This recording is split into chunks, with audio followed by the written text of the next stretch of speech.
오늘은 8장 전생의 발달입니다. 그 전에 제가 지난주 정서와 동기와 정서와 관련된 내용 중에 제가 잘못 말씀드린 게 있어서 그 오류를 좀 수정하고 첫 번째 내용 발달이란 무엇인지 좀 살펴보도록 하겠습니다.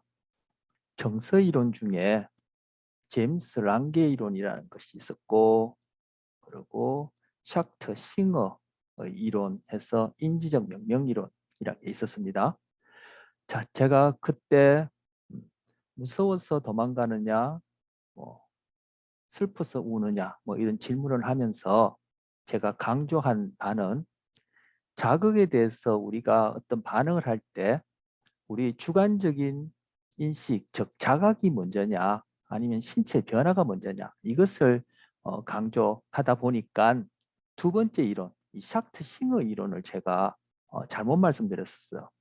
그 부분을 너무 강조하다 보니까 여기 제임스 랑게이로는 요 그림에도 나와 있듯이 먼저 자극이 주어지고 그 다음째 생리적 각성과 행동상의 변화, 즉 우리 신체 변화가 일어나고 그것이 내가 자각할 수 있는 어떠한 내용, 정서의 내용, 즉 구체적으로 우리 필링, 감정이라 부른다 했죠.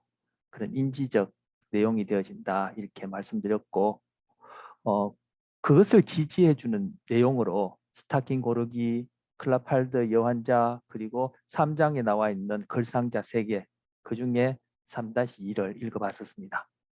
자, 이런 것들은 좀 전에도 얘기했듯이 자극에 대해서 어떤 반응이 일어날 때 우리의 자각이 문제가 아니라는 것을 보여주는 예입니다.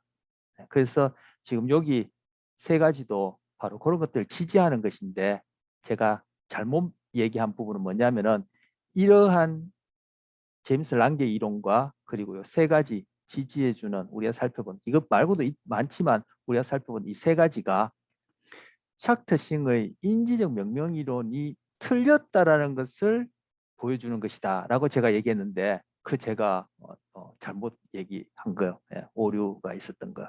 자, 무슨 내용이냐면은 여기 샥트싱의 인지명령 이론도 마찬가지로 자극에 대해서 우리의 주관적인 그러한 경험 이전에 신체 변화가 먼저 일어난다는 것은 제임스 랑게 이론과 똑같습니다.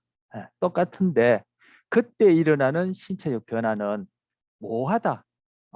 모호하고 뭐 그 정서의 경험이 뭐 공포냐 행복이냐 기쁨이냐 이런 거 관계도 없이 신체적 변화는 대동소이하다. 일반적으로 동일하게 나타난다.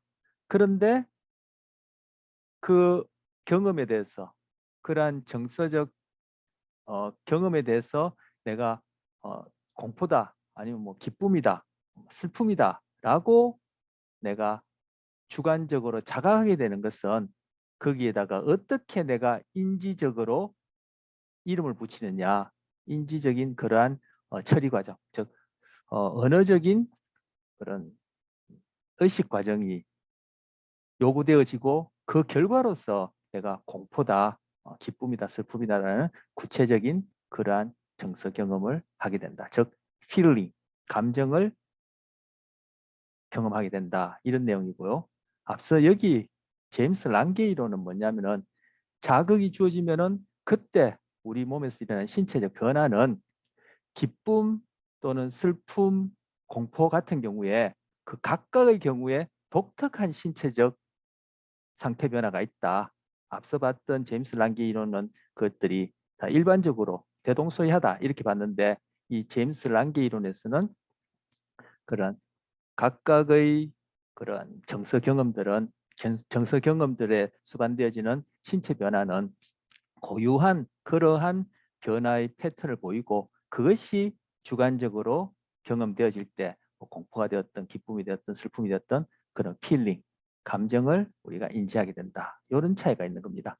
제가 지난 시간에 제임스 랑게 이론 얘기하고 요 세 가지를 제가 말씀드리고 같이 읽던 중에 자극 이후에 신체적 변화가 먼저지 우리의 그런 주관적 자각이 먼저가 아니라는 것을 강조하다 보니까 샥트싱어 이론도 틀렸고 그리고 이 세 가지 내용이 샥트싱어 이론이 틀렸다는 것을 보여준 예라고 하는데 그 부분이 잘못됐습니다. 샥트싱어 이론에서도 마찬가지로 자극에 대해서 우리의 주관적 자각 이전에 신체 변화가 먼저 일어난다. 그런데 그것이 언어적 인지 과정을 통해서 어떻게 이뤄붙여지냐에 따라 우리의 필링, 감정이 결정된다. 그때 이때 신체 변화는 기쁨이든 뭐 두려움이든 슬픔이든 그 신체 변화는 대동소이하다. 그런데 제임스 란게 이론에서는 주관적인 그런 감정 경험, 기쁨, 슬픔, 공포, 예를 들어서 그런 경우에는 각각의 경우에 독특한 신체 변화 패턴이 있다. 이것이 주된 차이입니다. 자, 이렇게 제가 수정하고요. 발달, 전생의 발달 중에 첫 번째 발달이란 무엇인지 보도록 하겠습니다. 자, 발달은 수정부터 사망까지 이르는 모든 신체적 변화 그리고 심리적 변화다. 그리고 연속성 그리고 변화 둘 다를 포함한다. 연속성은 무엇을 얘기하는지 혹은 우리 다음 내용과 관련해서 살펴보기로 하고요. 그리고 성숙과 퇴화 모두를 포함한다. 우리는 발달하면은 뭔가 진보라는 그런 것이 먼저 딱 떠오르죠. 그래서 성숙만 생각할 수 있을 것 같은데 그것뿐만 아니라 퇴화까지도 흔히 하는 말로 늙어간다라는 것까지도 다 포함된다. 그래서 이 제목이 전생에 그죠? 수정부터 사망까지 전생에 다 발달이란 이름으로 그렇게 이제 생각하는 겁니다. 자, 발달의 특징. 발달은 일정한 패턴을 가지고 있고 일정한 순서로 일어나고 앞의 발달적 변화를 기초로 하여 뒤에 발달이 이루어지는 누적적 과정이다. 제가 이건 좀 빠르게 쭉 읽어보겠습니다. 그리고 교재를 좀 보면서 제가 좀 추가해서 설명을 좀 해보도록 하겠습니다. 두 번째, 발달은 각 발달 영역이 서로 영향을 주고받으며 이루어지는 총체적 과정이다. 특정 발달이 일어나는 특정 시기, 민감기, 센시티브 피리드가 있기는 하지만 이후의 경험에 의해 발달 결과가 달라지는 가소성이 있다. 그리고 시대 문화가 발달에 영향을 미친다. 이렇게 짧게 해놨는데 이 문장만 봐서는 금방 좀 안 와닿을 것 같아요. 제가 이건 정리하는 부분이니까 이거 관련해서는 교재를 좀 같이 읽어보겠습니다. 교재 320쪽, 320쪽에 발달이란 무엇인가라는 그 페이지의 마지막 단락 되겠습니다. 마지막 단락 제일 밑에서 하나, 둘, 셋, 넷, 다섯 번째 줄이 될 텐데 바로 이 부분이 발달에는 몇 가지 특성이 있다. 첫째, 발달은 일정한 패턴을 가지고 일정한 순서로 연속적으로 일어난다. 앞의 발달적 변화를 기초로 하여서 뒤의 발달이 이루어지는 누적 과정이다. 그래서 여기서 핵심이 되어지는 용어는 연속적이다, 누적적이다라는 거. 그걸 여기서 이제 그다음 줄에 보시면 비유적으로 벽돌을 쌓아 건물을 짓는 과정에 비유해 보자면 가장 처음의 벽돌이 안정되게 놓이면 이제 예를 들어서 애착이라는데 애착이 뭔지 우리 뒤에 살펴보겠습니다. 안정되게 놓이면 그 위에 올려진 다음 벽돌 또 예를 들어서 자율성 주도성이라는데 이것도 이제 이후에 나올 내용인데 그 위에 올려진 다음 벽돌이 다시 잘 놓일 수 있게 되며 결국 지금 집을 짓는데 벽돌 하나하나 쌓는 것이 다 연속되어지고 이전에 그 벽돌이 어떻게 쌓여졌느냐가 그 다음 벽돌 쌓여지는데 영향을 준다는 측면에서 누적적이라는 거예요. 제일 마지막 줄 나중에 제대로 된 튼튼한 건물 예를 들어서 건강한 성격을 가진 어른이 될 수 있다고 보는 것이다. 이것이 발달의 특성과 관련해서 첫 번째 연속적이고 누적적이라는 것에 대한 내용입니다. 자, 그다음 두 번째는 321쪽에 첫째 줄이 되겠죠. 둘째, 발달은 각 발달 영역이 서로 영향을 주고받으며 이루어지는 총체적 과정이다. 여기서 이제 핵심은 총체적 과정이라는 것이 핵심이죠. 예를 들면 그 이행 운동이라는데 그 부분 놔두고 321쪽의 세 번째 줄 보시면 예입니다. 자, 두 번째 특성과 관련된 예입니다. 321쪽 세 번째 줄 안정 애착의 발달은 우리 이후에 애착이란 것과 관련해서 살펴볼 텐데 안정 애착 말 그대로 애착이 안정적으로 발달되면 그 아기는 주변을 살피는 탐색 행동을 하게 만들어 인지 발달 촉진한다. 그래서 이 예가 뭐냐면은 안정 애착이라는 것이 결국 정서 발달과 관련된 내용이거든요. 즉 정서의 발달이란 것이 인지 발달하고 이렇게 상호 연관되면서 여기서는 정서 발달이 잘 되어지면 인지 발달 촉진을 한다는 측면에서 이것이 총체적이다 이렇게 얘기하는 것이죠. 정서 발달, 인지 발달이 별개로 이렇게 독립적으로 이루어지는 것이 아니라 이것이 그렇게 상호 영향을 주고받으면 총체적으로 일어난다. 그 얘기입니다. 자, 세 번째는 이것도 여기 읽어보겠습니다. 셋째, 321쪽의 네 번째 줄이 되겠죠. 특정 발달이 많이 일어나는 특정 시기, 민감기, 센시티브 피리어드라는 거. 특정 발달이 많이 일어나는 특정 시기, 민감기, 센시티브 피리어드가 있기는 하지만 이후의 경험에 의해서 발달 결과가 달라질 수 있는 가소성이 또한 있는 과정이다. 우리 가소성은 3장 뇌와 행동에서 가소성이라는 걸 배웠죠. 그죠? 그때는 뇌의 또는 신경계의 해부학적 구조가 변할 수 있는 특성을 가소성이다 이렇게 얘기했는데 그건 지금 신경계 국한에서 얘기하는 가소성이고 이때는 좀 더 신경계를 벗어나서 한 개체, 즉 우리 같은 경우에 한 개인이 발달하는 그러한 전반적인 그런 발달 관련해서 가소성이라는 개념을 쓰는 거예요. 하지만 뭐 제가 3장에서 뇌와 행동에서 썼던 가소성이나 여기서 얘기한 가소성이나 전혀 뭐 다른 내용은 아닙니다. 본질적으로 같은 것을 얘기를 하는 겁니다. 자, 가소성이 있는 과정이다. 자, 가소성이 있다는 건 뭐 끊임없이 변화할 수 있는 특성을 가지고 있기 때문에 결국 어떤 경험을 하느냐가 우리 발달에 이렇게 저렇게 영향을 줄 수 있고 그런 영향을 받아서 그런 발달이 이런저런 모양으로 그동안 진행해 오던 방향에서는 좀 다른 또 다른 모양으로 변할 수 있는 그런 가능성은 언제든지 있다. 그런 얘기가 되겠습니다. 자, 그런데 지금 거기서 읽었던 그 부분 가소성이 있는 발달 과정이다.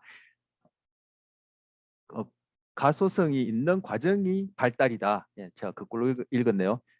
발달이다. 그다음 예를 들어 오른손잡이였던 아이가 팔을 다쳐서 왼손을 쓰기 시작하면 왼손의 기능이 좋아진다. 그죠? 이제 뭐 신체상의 이제 가소성과 관련된 예를 얘기하는 거요.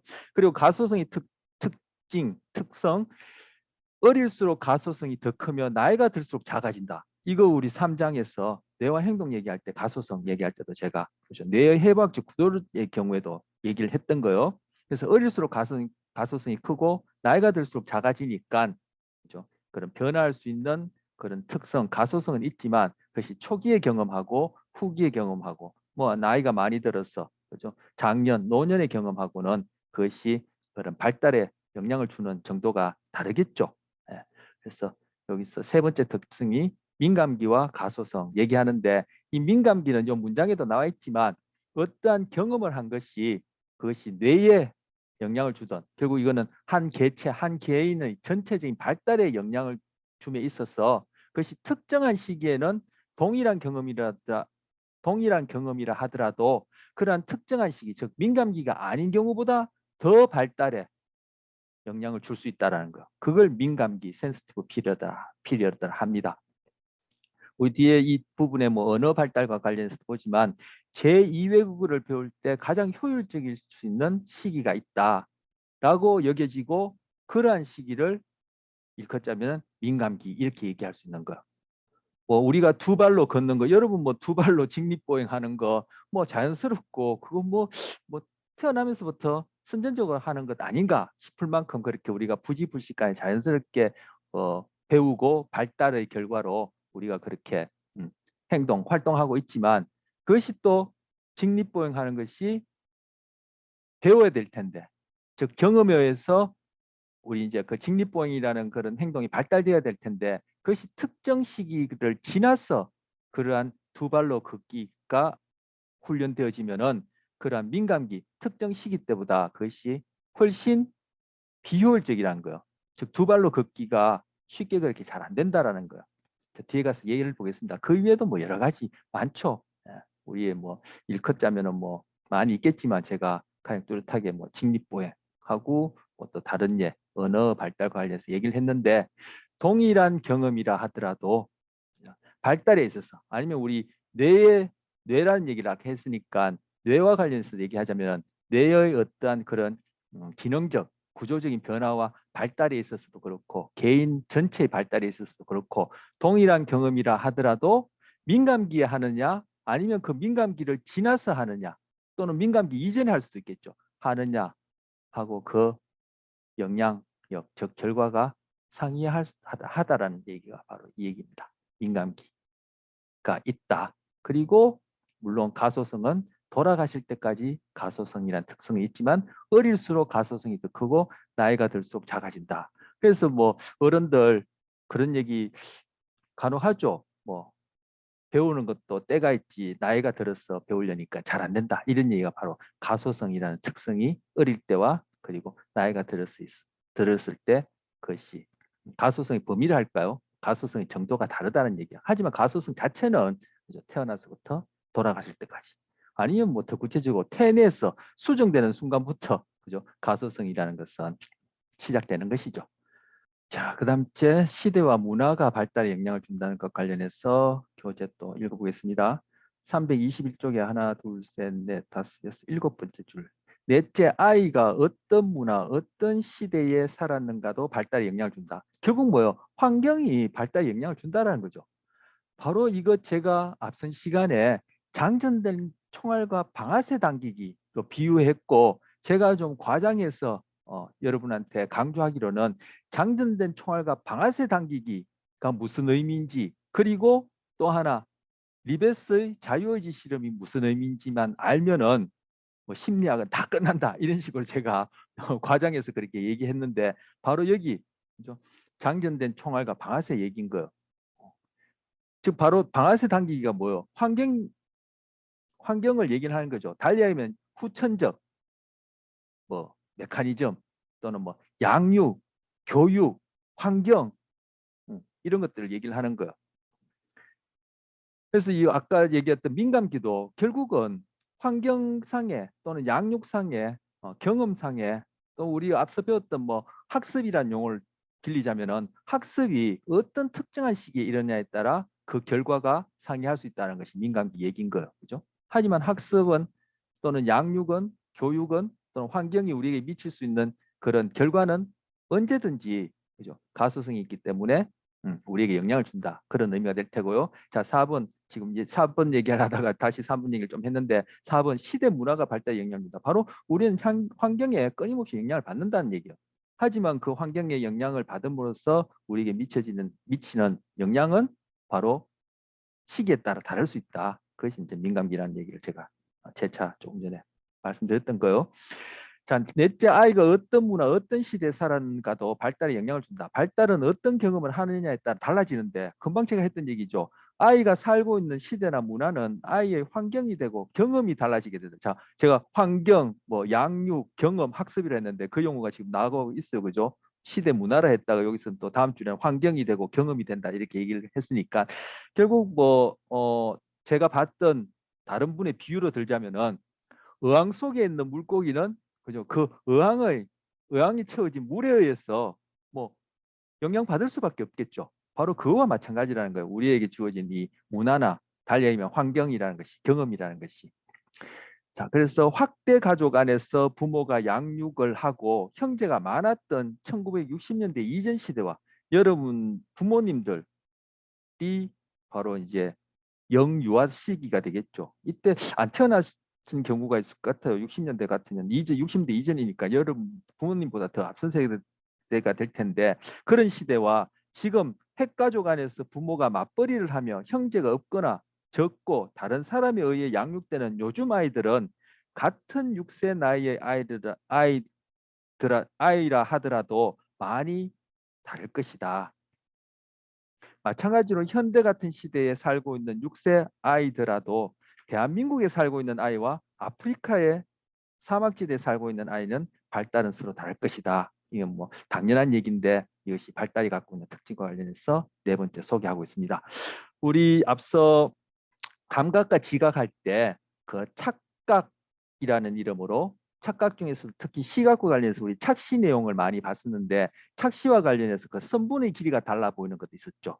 그거 얘기하면서 제가 이렇게 빌딩 숲에서 태어나서부터 부지불식간에 이렇게 직선으로 이루어진 이러한 그 환경, 즉 빌딩 빌딩 숲 그리고 시멘트 콘크리트로 이렇게 만들어진 이러한 건물에서 늘 노출되어서 살았던 우리와 그렇지 않고 그죠? 뭐 수평선, 지평선의 끝도 보이지 않고 그냥 양사방으로 양사방? 예, 양 쭉 좌우로 쫙 펼쳐져 있는 그러한 지역에서 살았던 사람들하고 거기에는 뭐 직선은 상대적으로 찾아보기 힘들겠죠. 주로 뭐 나무가 있다 하더라도 그것이 뭐 직선에 가깝지만 빌딩만큼 그렇게 우리가 보는 건물만큼 그런 직선은 아닐 테니까 그런 곳에 살았던 사람하고 우리가 봤던 그런 직선의 길이, 선분의 길이, 착시와 관련된 그런 것들을 경험할 때 과연 우리만큼 그렇게 착시를 일으킬 것인가? 그렇지 않을 수 있다. 그렇지 않다 얘기했던 것이 바로 지금 얘기하는 이 시대 문화가 우리 발달에 영향 준다는 것하고도 다 관련된 얘기예요. 이게 여기서는 발달이라는 이름을 살펴봤고 제가 조금 전에 감각과 지각에서 얘기했던 착시는 바로 시각 경험에 국한해서 환경에 영향을 주는 걸 제가 그때 얘기했고 지금 얘기를 하는 거. 근데 그것이 지금 여기서는 발달이라는 내용과 다 맥락을 같이 하는 거죠. 이 발달은 좀 더 포괄적으로 한 개체 전체를 이제 얘기를 하니까 뭐 시각뿐만 아니라 뭐 뒤에 살펴볼 애착, 언어 이런 것까지 다 포함하니까 좀 더 넓은 개념이지만 결국 환경이 우리에게 부지부식간에 영향을 준다. 그리고 장전된 총알, 선천적으로 타고난 어떤 유전적 요소 그것들이 합세해서 결국 우리라는 존재를 끊임없이 순간에도 계속 형성해 나가고 있다. 그걸 오늘 주제와 관련해서 달리 얘기하자면은 발달이 끊임없이 일어난다. 언제부터 수정부터 사망까지 일어난다. 이렇게 볼 수 있는 겁니다. 자, 두 번째, 자, 이제 태내기, 목차 중에 두 번째 태내기입니다. 태내 발달은 접합기, 배아기, 태아기 이렇게 나눠요. 접합기는 2주까지, 그리고 배아기는 2달까지, 그리고 석 달째부터 태아기. 보통 드라마 같은 데 보면은 뭐 아유 임신 3개월입니다. 이렇게 얘기하면은 그 바로 그때부터 이제 태아가 되는 거예요. 그 이전에는 이제 배아라 부르고 그죠? 2주까지는 이제 접합기라 부르는데 바로 여기 이제 15일 같으면 7, 24, 한 2주쯤 되죠. 여기까지가 이제 접합기에 해당할 텐데 첫 번째 첫날 이제 수정되고 그것이 이제 2개, 4개, 8개, 16개에서 계속 분열해 나가죠. 그러다가 한 2주쯤 되면은 이러한 형태를 보이는데 바로 이렇게 블룩하니 이렇게 튀어난 부분인데 이 부분을 배아, 저 2주 이후니까 지금 15일이니까 2주 이후니까 배아란 이름 붙이고 배아 디스크라고 이렇게 이름을 붙인 거예요. 근데 이 배아 디스크 부분이 우리가 3장에서 봤던 뇌 그리고 뭐 척수 그리고 우리 중추신경계 말초신경계를 얘기했던 그런 신경계를 이루는 부분이에요. 그래서 제가 우리 이미 3장에서 뇌와 신경계에 대해서 배웠으니까 제가 이 그림을 좀 넣어봤습니다. 그래서 배아 디스크 부분이 여기서 보여주는 이렇게 전뇌, 중뇌, 후뇌에서 우리 그때 뇌관이라는 걸 살펴봤었죠. 그리고 척수 이 부분이 이렇게 색깔로 표시해놓은 이 부분이 바로 배아 디스크로부터 발달되는 겁니다. 그 나머지 부분들이 우리 이렇게 보이는 근육도 되고 뼈도 되고 내장도 되고 해서 그 다른 부위들 중배엽, 뭐 뇌배엽, 뭐 외배엽 이렇게 나누죠. 그래서 신경계는 외배엽으로부터 발달되는데 그 나머지 부분들이 이제 여기서 배아 디스크가 아닌 부분들로부터 발달되는 겁니다. 그리고 여기서는 이제 4주째, 4주니까 이제 태아기가 아닙니다. 4주, 예, 배아기죠. 4주 된 배아기. 4주째 배아의 실제 사진과 그림상으로 이제 보여주는 겁니다. 참고로 제가 넣어봤고요. 자, 그다음 태내기 동안에 태내 환경 유전자가 있다고 해서 장전된 총알이 있다고 해서 무조건 발사되는 건 아니죠. 소위 우리가 유전자라고 부르는 그러한 유전 물질이 있다고 해서 그것이 반드시 발현되는 건 아니에요. 결국 그 유전자가 발현될지 안 될지는 환경에 의해서 결정되는 거예요.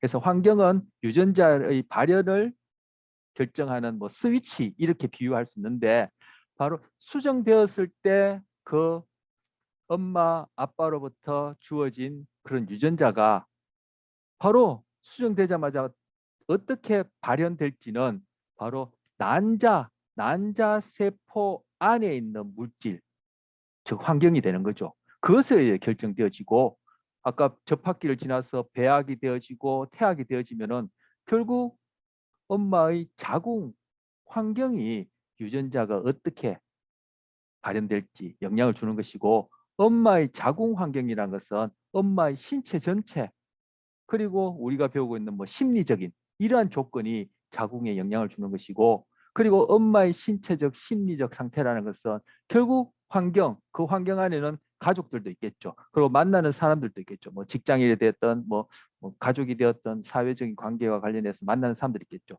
그리고 어디에서 사느냐 뭐 내가 지금 여름에 지금 임신을 해서 가을 겨울까지 지금 태내에 아기를 그렇게 기르고 있느냐 뭐 이런 것도 결국 계절도 환경이 될 테고 아까 얘기했듯이 60년대 이전이냐 아니면 지금 핵가족 같은 이러한 사회에서 맞벌이 부분을 하느냐 이런 것들 모든 그런 우리가 얘기하는 자연 환경뿐만 아니라 계절 변화뿐만 아니라 우리가 문화라 얘기하는 문명이라 얘기하는 이런 것들이 환경이 되어서 결국은 엄마라는 개인을 통해서 엄마의 자궁에 그리고 자궁 내에 있는 태아의 배아의 접합체에 그리고 수정된 그런 난자에 그런 식으로 영향을 줘서 결국 유전자가 발현될지 말지를 결정하는 거 스위치처럼 바로 그 태내 환경을 얘기하는 거.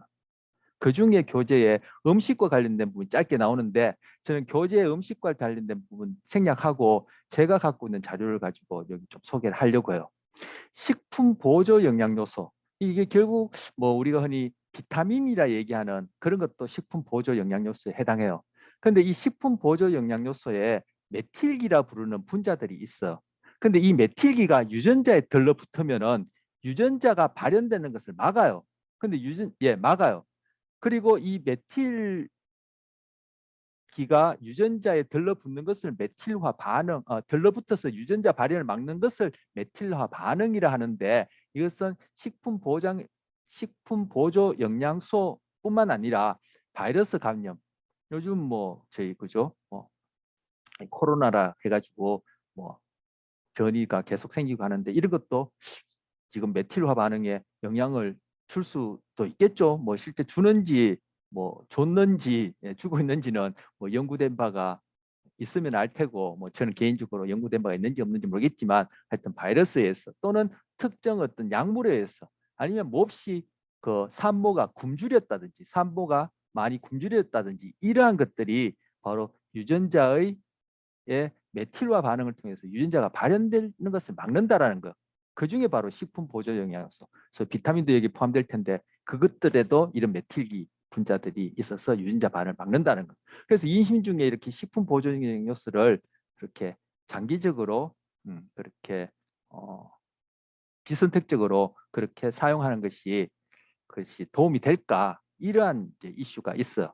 자, 이 중에 굶주림과 관련해서 한번 보겠습니다. 실제 이제 대규모의 어떤 그러한 결과를 낳았던 대규모의 사례의 예로 2차 대전 중에 네덜란드 여인들이 심각한 기아를 겪었어. 굶주렸단 말이야.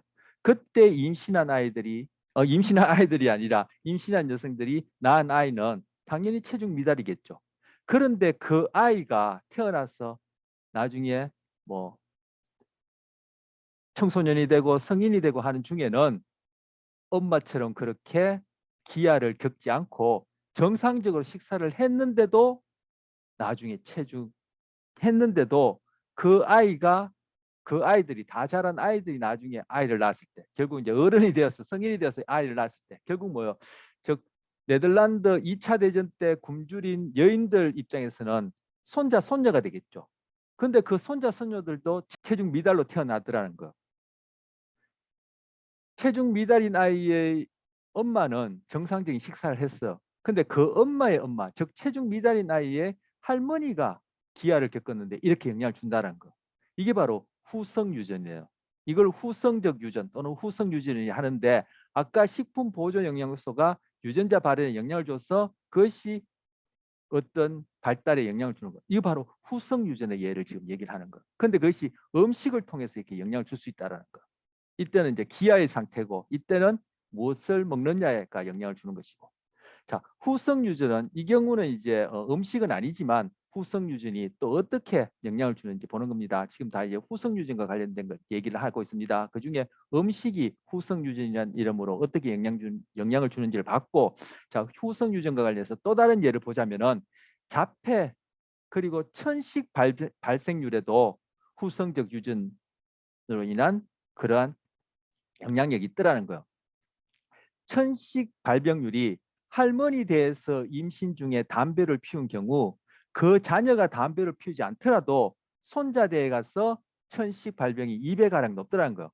자, 손자가 천식이 걸렸는데 그 엄마는 임신 중에 담배를 안 피웠어요. 근데 그 엄마의 엄마, 즉 그 손자의 할머니가 임신 중에 담배를 폈단 말이에요. 그런 경우에 바로 그 손자들이 천식이 걸릴 확률이 2배가량 높더라는 거. 이게 바로 후성적 유전이라 하고, 바로 음식 보조 영양소와 관련해서 아까 봤던 거, 그리고 기아와 관련해서 봤던 것과 마찬가지로 바로 환경이 유전자 발현에 영향을 줘서 나타난 결과예요. 태내 환경이 그만큼 중요하다는 거죠. 뭐 우리가 사는 동안에 모든 환경, 경험, 학습, 뭐 이런 거, 문화 이런 것들이 다 중요하지만 태내 환경과 관련해서 후성 유전과 관련된 내용을 소개한 겁니다. 어떤 생물학자는 그래요. 우리 인생 중에 가장 중요한 시기는 낭배기다 이렇게 얘기하는데, 낭배기가 무엇인지는 우리가 그걸 뭐 구체적으로 알 필요는 없을 테고, 바로 언제냐면은 바로 이런 시기를 얘기를 하는 거예요. 이런 시기. 배아나 태아기까지도 가지 않고 낭백이라 해서 이제 중배엽, 내배엽, 외배엽이 형성되어지는 그런 시기인데, 아마 이쯤, 예, 뭐 태아기까지는 가죠. 이쯤 시기가 바로 우리 전생에 뭐 60을 살든 80을 90년을 살든 우리 생애 중에서 가장 중요한 시기다. 이렇게 얘기하는 사람도 있어.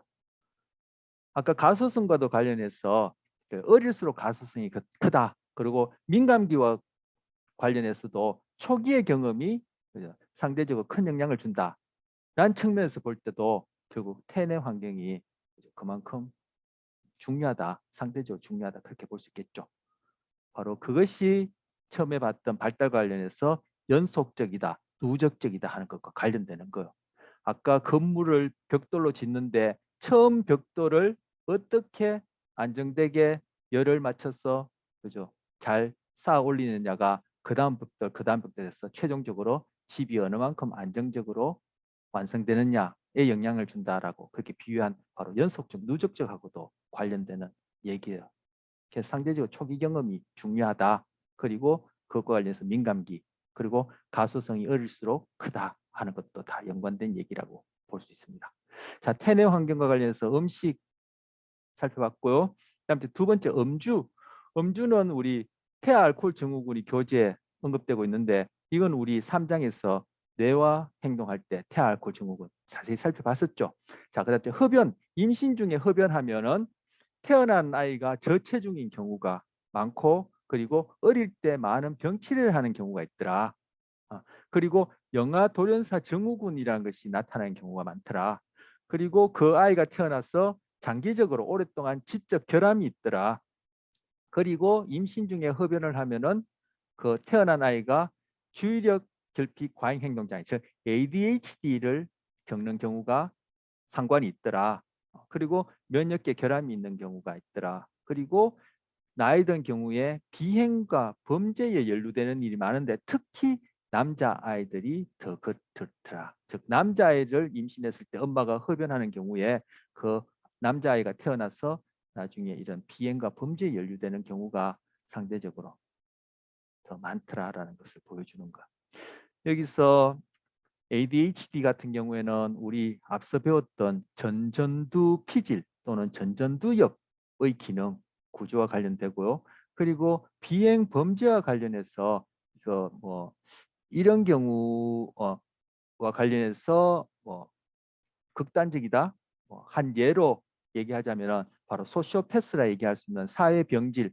소시오패스는 우리가 흔히 매스컴이나 우리가 일반적으로 쓰는 용어고, 좀 전문적으로 얘기할 때는 그것을 사회병질 이렇게 부르거든요. 또는 사회병질자, 그런 것을 겪고 있는 사람 사회병질자 이렇게 부르는데, 그런 경우에 그 사람들 보니까 마찬가지로 전전두 피질과 관련된 그런 기능들이 그렇지 않은 사람과 차이가 있더라라는 것을 보여주는 얘기가 있습니다. 그리고 거울 유런하고도 관련된다 이런 내용이 있는데 그건 3장에서 제가 한번 그 뇌와 행동과 관련해서 거울 유런 부분 한번 읽어보시라 했죠. 그 부분 읽어보면은 금방 얘기했던 소시오패스와 관련해서 얘기가 나옵니다.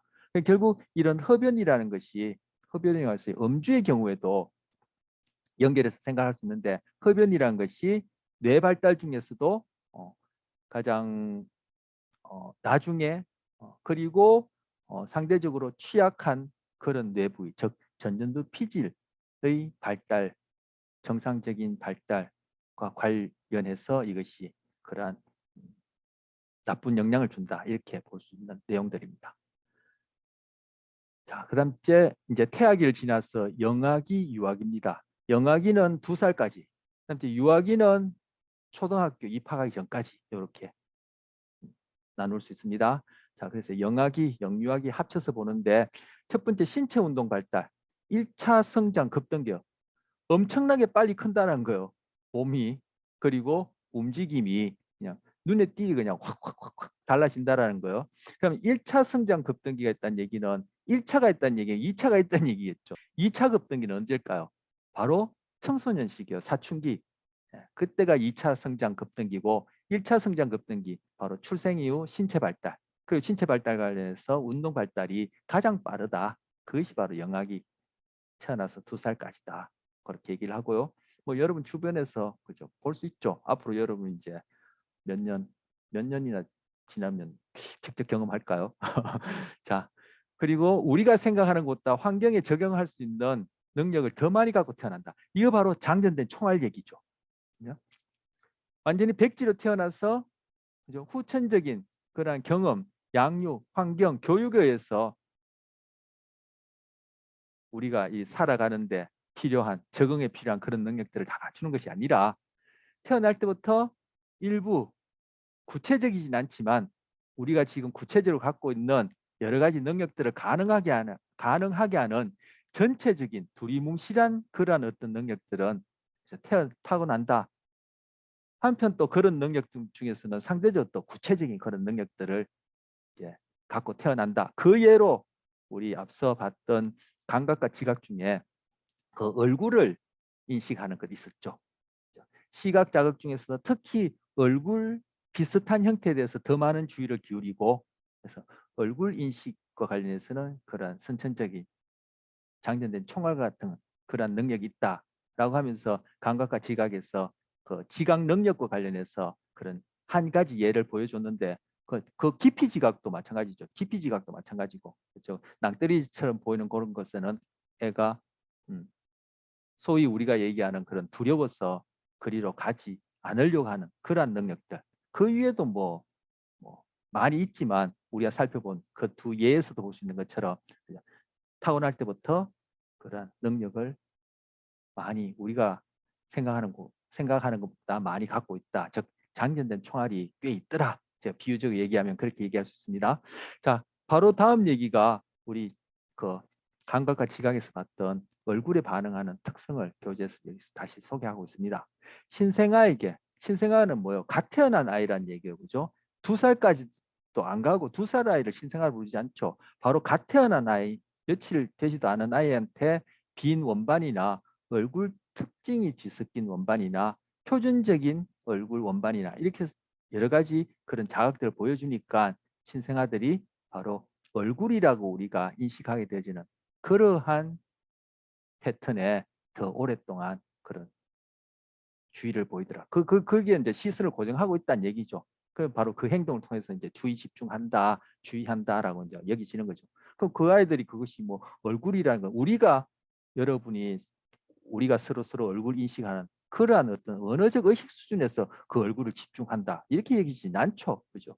걔네들이 뭐 자기 스스로는 얼굴이다. 또 내가 얼굴을 주의 집중해야지라는 그런 자각에 의해서 하는 행동이라보다는 행동이 아니라 선천적으로 그러한 자극에 반응하는 그러한 능력들을 타고나서 그러한 얼굴이라 여기지는 그러한 패턴에 오랫동안 그렇게 시선을 고정하고 있더라. 그 행동을 통해서 이 아이가 선천적 얼굴에 대한 지각 능력과 주의 집중하는 그런 능력이 있구나. 이제 이렇게 그렇게 이해할 수 있는 것이죠.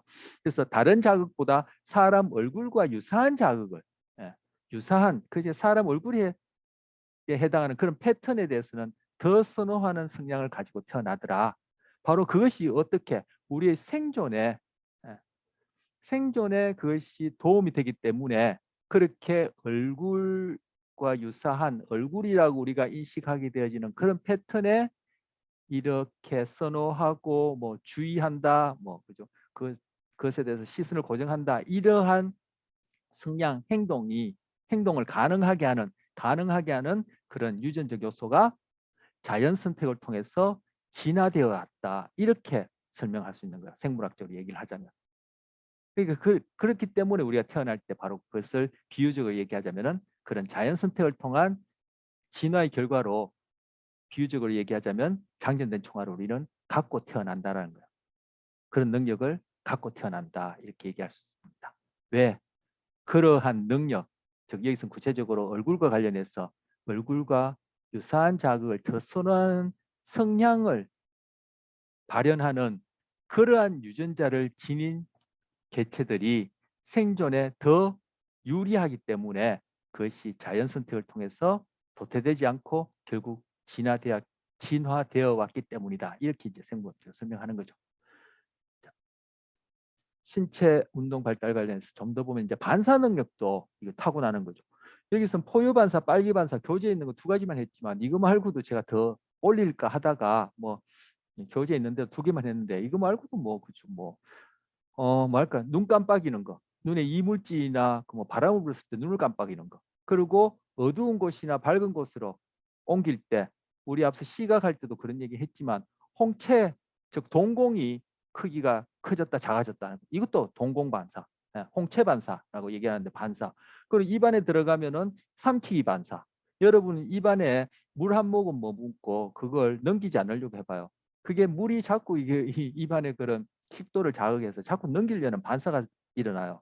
그런 것들 그리고 일단 넘기면은 뭐 식도부터 시작해서 위로 들어가서 그것들이 보여주는 연동 운동이라든지 그 위에 우리 무릎 반사 이런 것들 뭐 많거든요. 근데 그거 배워서 하는 겁니까? 언제 배웠나요? 아니죠. 태어날 때부터 갖고 있는 거 바로 앞서 봤던 이러한 얼굴에 대해서 보이는 그러한 행동과 마찬가지로 이것도 태어날 때부터 갖고 있는 거. 왜? 이러한 반사 능력이 뭐 생존에 도움이 되기 때문에. 그래서 태어날 때 우리가 생각하는 것보다 더 많은 능력을 갖고 있다는 거. 신생아 갓 태어난 아이한테 그 소나기에다 주먹 안에다가 뭘 집, 집어주고 이렇게 들어보면은 그 아이가 한 팔로 그걸 꼭 쥐고는 자기 몸을 다 지탱할 정도로 쥐고 있어요. 뭐 여러분 이제 갓난아이한테 이제 손가락을 잡을 수 있도록 손에 집어주면은 얘는 반사적으로 그걸 잡아요. 손가락이 들어왔으니까 이게 아빠 손이니까 잡아야지 그런 자각을 가지고 행동하는 건 분명히 아니겠죠. 손가락에 뭐 그것이 뭐 막대기가 되었던 손가락이 되었던 아빠 손이 되었던 엄마 손이 되었던 들어오면은 반사적으로 잡는데 그걸 잡은 그것만으로 자기 몸을 매달려 있을 수 있을 정도로 그렇게 꽉 쥐고 있는 그런 파악 반사라 할까요? 뭐 잡기 반사가 일어나요. 자기 몸을 다 들어올릴 정도 잡아요. 여러분 중에 뭐 운동을 하거나 꾸준히 하는 학생 같은 경우 모르겠지만 여러분 철봉에 매달려서 여학생도 그렇고 한 손으로 철봉에 매달려서 거기 있어봐요. 몇 초나 매달릴 수 있는지 아마 글쎄요 운동하는 학생 같은 경우는 몰라도 그 10초 이상 매달리기도 힘들걸요. 근데 신생아들은 매달려 있어. 그런 반사 능력이 있어. 근데 그것이 발달하면서 점점 커가면서 그 반사 능력이 없어져요. 그래서 그런 반사 능력이 음, 있다가 없어지는 것도 있고 그래서 태어날 때는 없다가 일정 시간이 지나면 뭐 몇 달이 지나면 몇 주가 지나면 생겨나는 반사도 있고 아니면 처음부터 돌아가실 때까지 계속 있는 반사도 있고 그래요. 뭐 반사 얘기하다 보니까 여러분한테 흥미로울까? 제가 흥미로운 예가 또 하나 있는데 성인이 되면서 없어지는 반사 중에 하나가 뭐냐면은 발바닥을 이렇게 긁으면은 발가락이 쫙 펴지는 그런 반사가 있어요. 그 신생아들한테 그 발바닥 긁기를 해보면은 발가락이 쫙 펴지는데 성인의 경우에는 그런 반사가 없는데 여러분이나 저 같은 성인의 경우에 만취 상태, 술을 많이 마신 다음에는 발바닥을 긁으면은 그러한 반사가 일어나요. 그 예, 반사가 일어나요. 그게 결국 뭐냐면은 이 뇌가 알코올에 의해서 그 기능이 떨어지니까 반사가 드러나는 거예요. 그러니까 발달하면서 성인이 되어 가면서 사라진다라고 보여지는 반사는 뇌의 발달로 인해서 그것들이 일어나지 않도록 억제되어 있는 상태다 이렇게 볼 수 있는 거죠. 그래서 이 사람이 얼마나 만취했는지 보려면은 발바닥을 긁어보면 알겠죠. 근데 뭐 발바닥 긁어서 만취 상태를 볼 리는 없겠죠. 뭐 같은 식구 아니라면. 자, 어쨌든 그러한 반사 능력이 선천적으로 타고난다. 즉 장전된 총알처럼 그렇게 주어진다. 이렇게 비유적으로 얘기할 수 있겠습니다.